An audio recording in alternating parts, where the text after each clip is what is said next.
As we continue to try to solve one-step equations, on the front page we had adding and subtracting.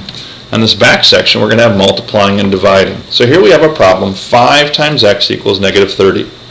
The opposite or undoing of multiplication is dividing. So I'm going to divide both sides by the coefficient. Hopefully you remembered a number in front of a variable is called a coefficient. So here you see I've divided both sides by 5. Well, negative 30 divided by 5, you should be able to do that in your head.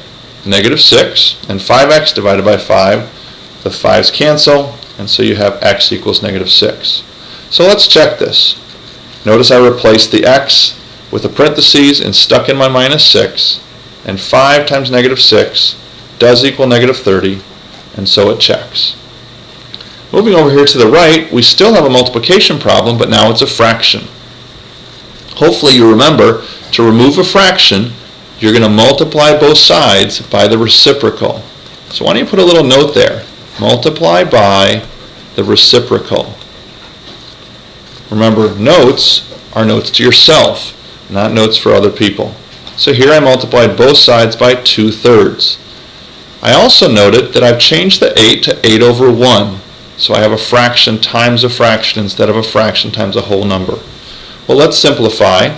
2/3 and 3/2 cancel out, and 2/3 times 8 equals 12. How did we get that? Well, the 2 and the 8 cancel to 4, and 3 times 4 is 12. Let's go through and check this. I replaced my parentheses, or my x with a parentheses, and put in 12 over 1 since I have a fraction times something.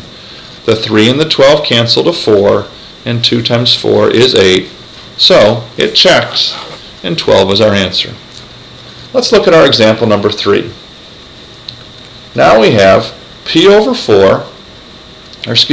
7 equals 4. Now we have a division problem. The opposite of dividing is multiplying. So here you see I'm going to multiply both sides by 7. On the left side, the 7's cancel. The right side, 7 times 4, is 28. Easy to check. Replace the p with the parentheses and put in the value 28. Is 28 divided by 7 equal to 4? It sure is, and so the problem checks.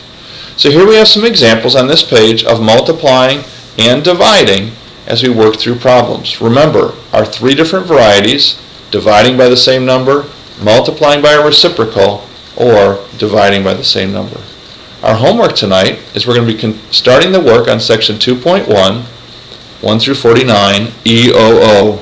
Hopefully you remember that's every other odd. Example, 1, 5, 9, 13, etc. So, as you work through your problems tonight, remember it's every other odd for that first section.